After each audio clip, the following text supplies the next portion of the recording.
100,000 people marched through Red Square with icons and pictures of the Tsar and defaced pictures of Lenin with blood, as a vampire with blood dripping off. They said that the people in the Kremlin stood and watched in shock from the windows at this demonstration.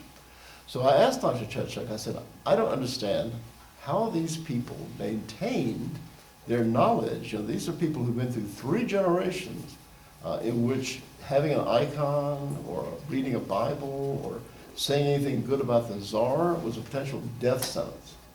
And yet, they somehow preserved it. Most Americans have no idea that Franklin Roosevelt was hated by half the people.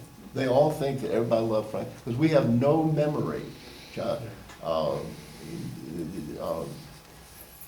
The fellow that wrote Democracy in America, he said that one of the odd characteristics of Americans is that they don't remember what they were against a few years before. And so I said, well, how did they, and he said, well, I don't really want to answer that question. I don't want to answer it. And I kept pressing, and I said, look, I can handle criticism.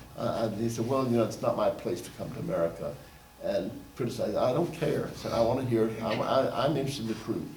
He said, all right. He said, if you want to know the truth, here it is.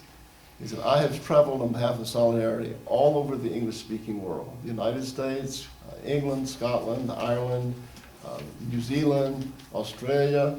And he said, I think I can count on one hand, the fingers of one hand, the number of Anglo-Saxons I've met that I thought were prepared to die for their people. He said, if you come to Poland, if we go to Russia, he said, I will show you the graveyards full of the hundreds of thousands of people who would die for Poland and Russia. And he said, that's the difference. And, Yeah. So our people don't speak up. I mean, they allow us to be picked off one at a time, but we just have to accept that and go on. The thing that's bound it all together is money and a big economy. The one thing that America offers better than any other country in the world is we have an easy lifestyle. But that's going. It's going away. And when people no longer have that, we'll see how the system does. The system does, you don't know how strong a system is until it's tested. And when that test comes, I'm confident this system will collapse. Americans have nothing in common with each other. I have more in common with the Russians that I met in Yekaterinburg and Moscow than I do with black Protestants in South Atlanta. I'd rather live with Russians like that. And we have nothing in common with each other in America. And basically Americans all hate each other. Behind all the love talk and all this stuff, Americans do not like each other, and with good reason. And when the money is the loop that smooths out all the friction, and the money's going, and when white people have suffered, maybe they will learn to stand together and defend each other.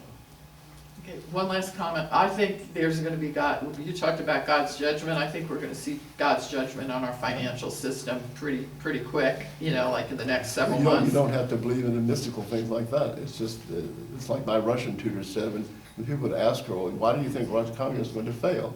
And she had a very simple, very calm, non-strident thing. She would say, it's contrary to God's law. Mm-hmm. It's contrary to the principles of science. It's contrary to common sense. It's contrary to natural law. And she said, under the Tsars, we fed Europe. Under the communists, Russia's never fed herself. And she said, that which is false cannot work. The example I use is, I don't care how great the architect or how much the media praises the architect, you cannot build a skyscraper out of balsa wood. No, and that's exactly what we're trying to do. And the skyscraper's about to fall down. right. That's exactly right. But it wasn't a mystical statement. It was based on sound, biblical principle and logic. I like to live in a secular world. I sounded like a preacher here. I really live in a much more secular world. Yeah. One final comment. I would rather stake my life and stand with people who have strong, unwavering faith in the Lord Jesus Christ. I don't care what color they are, because I work with people who are white, who I would not want to spend time with, and I work with people of different colors who I would want to spend time with. And if I was in a foxhole, I would rather have them beside me because they're strong believers in the Lord Jesus Christ. That I disagree. I would rather live with white liberals than Africans. Well, I don't care what color they are. Well, I want people who are believers in the Lord Jesus Christ. Reality does care what color they are. Well, we all live in an absolute monarchy, whether we like it or not. We do have a King Jesus that rules the world. And so if we have this intractable problem with the Jews ruining our lives for generation after generation, we have to wonder, why did Jesus let the Jews do this to us? Well, if you go to Deuteronomy 28, 3/4 of it is, if you don't obey me, all these bad things are going to happen to you. If you look down that list, we could check every box. You know, it's right there. So if you can check every box, you got to ask yourself, why are we under all these curses? I can't answer that question. Well, it says right there, if you disobey me, all these bad things are going to happen. Well, that's true under natural laws, like my Russian tutor said. When I was in college, it was the height of the drug craze. I think I was one of 10 members of my law class that never touched any drugs at all. I would hardly take an aspirin. I've never smoked a joint of marijuana.